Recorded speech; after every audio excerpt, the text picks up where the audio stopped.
اچھا ویس بھائی، یہ سوال ہے طلحہ نوید بھائی کا۔ وہ کہتے ہیں کہ آج کے دور میں بہت سے لوگوں کو سچے خواب آتے ہیں، ان پر آپ اتنا کیوں سوچتے اور غور کرتے ہیں؟ جیسے خواب بھی ہوں، یعنی یہ تو عجیب سی بات ہے کہ آپ آج کل کے دور میں ان پر اتنا یقین کر کے چل رہے ہیں۔ بسم اللہ الرحمن الرحیم۔ طلحہ نوید، اچھی بات کی آپ نے،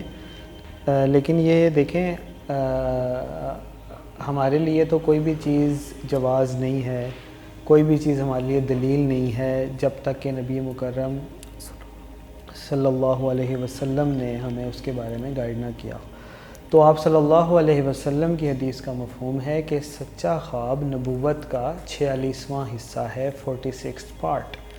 پھر آپ صلی اللہ علیہ وسلم کی ایک اور حدیث کا مفہوم ہے کہ جب نبوت اور اس کی نشانیوں میں سے کوئی بھی چیز باقی نہیں رہ جائے گی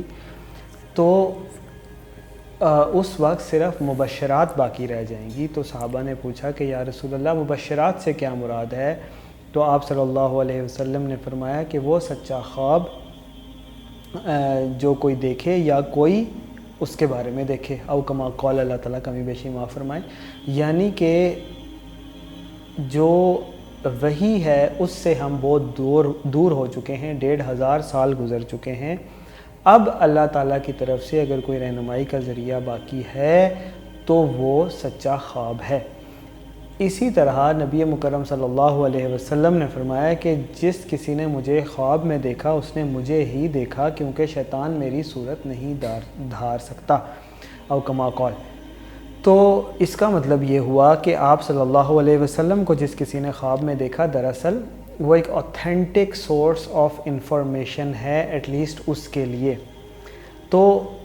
آج کے دور میں آپ کی بات بالکل صحیح ہے، بہت سارے لوگوں کو سچے خواب آتے ہیں، اور یہ بہت سارے لوگوں کو سچے خواب آنا ہی قیامت کی نشانیوں میں سے ایک ہے، کیونکہ ہم نبوت سے بہت دور چلے گئے ہیں، اب مبشرات کے ذریعے سے رہنمائی مل رہی ہے۔ تو یہ سچے خواب، یہ کوئی شرعی دلیل اس کے اندر نہیں آ سکتی، کوئی شرعی حکم اس کے اندر نہیں آ سکتا، لیکن اللہ تعالیٰ کی طرف سے مبشرات کا ورڈ آپ صلی اللہ علیہ وسلم نے یوز کیا کہ خوشخبریاں، تھوڑی تسلی ہو جاتی ہے کہ میرا اللہ مجھ سے راضی ہے، نہیں ہے، کوئی فیوچر میں کیا ہونے والا ہے، کوئی اگر کسی کا پیارا اس دنیا سے چلا گیا ہے تو وہ پتہ نہیں کس حال میں ہے، میرا کیا بنے گا۔ مختلف انسانوں کو غم ہوتے ہیں، پریشانی ہوتی ہے، ٹینشن ہوتی ہے، تو جب وہ اللہ تعالیٰ سے اپنی غم پریشانی بیان کرتے ہیں، اللہ کے آگے گڑ گڑاتے ہیں، تو اللہ رب العزت کی طرف سے خواب کی صورت میں کوئی مبشرات، کوئی تسلی، کوئی خوشخبری مل جاتی ہے۔ تو یہی معاملہ ہے، لیکن اس حساب سے ایک بہت امپورٹنٹ پرسپیکٹیو ہے سچے خوابوں کا، وہ یہ ہے کہ آپ صلی اللہ علیہ وسلم کی حدیث کا مفہوم ہے کہ جو امام مہدی ہوں گے وہ آپ صلی اللہ علیہ وسلم کی اولاد میں سے ہوں گے، حضرت حسن رضی اللہ تعالیٰ عنہ کی اولاد میں سے ہوں گے۔ تو ساتھ میں آپ صلی اللہ علیہ وسلم نے فرمایا کہ یصلح اللہ فی لیلہ، وہ امام مہدی وہ ہوں گے کہ جن کی اللہ تعالیٰ ایک رات میں اصلاح فرما دے گا۔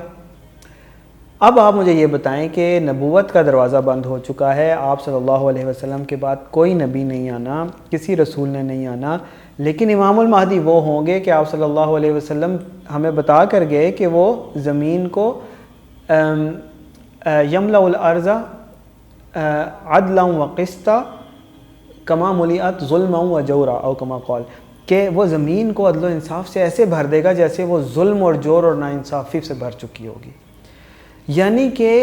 آج کے دور میں آپ دیکھیں، ظلم، ستم، فتنے، فرقہ واریت، ہر چیز ہے، مسلمان سارے ایک چھتری تلے جمع ہو جائیں گے، ایک جھنڈے چلے جمع ہو جائیں گے، اللہ تعالیٰ کی طرف سے ایک شریعت نافذ ہو جائے گی، کوئی فرقہ واریت نہیں رہے گی۔ یہ سب کیسے ہوگا جب وحی بھی نہیں آ رہی اللہ تعالیٰ کی طرف سے؟ تو پھر ہمیں حدیث اور قرآن اور شریعت کو ڈھونڈنا پڑے گا، کھنگالنا پڑے گا، پھلورنا پڑے گا کہ وہ کون سی اتھینٹک چیز ہے کہ جس کے ذریعے سے اللہ تعالیٰ آج بھی اپنے بندوں کی رہنمائی کرتا ہے اور کرتا رہے گا۔ تو ہمیں شریعت سے یہ بات پتہ چلتی ہے کہ وہ چیز صرف سچے خواب ہی ہو سکتے ہیں، لہٰذا جو کوئی بھی امام المہدی ہوں گے ان کو بھی اللہ تعالیٰ جو بھی رہنمائی فرمائے گا، کلام فرمائے گا، گائیڈنس دے گا، انسٹرکشنز دے گا، وہ وہی نہیں آ سکتی، فرشتہ نہیں آئے گا، وہی لے کر فرشتہ نہیں آئے گا، وہ بھی خواب کے ذریعے ہی گائیڈنس ملے گی، کیونکہ وہ نبی مکرم صلی اللہ علیہ وسلم کے امتی ہوں گے۔ اس لیے خوابوں کی بہت اہمیت ہے اور اسی لیے ہم ان کو اہمیت دیتے بھی ہیں۔ باقی اللہ تعالیٰ سے دعا ہے کہ اللہ تعالیٰ ہمیں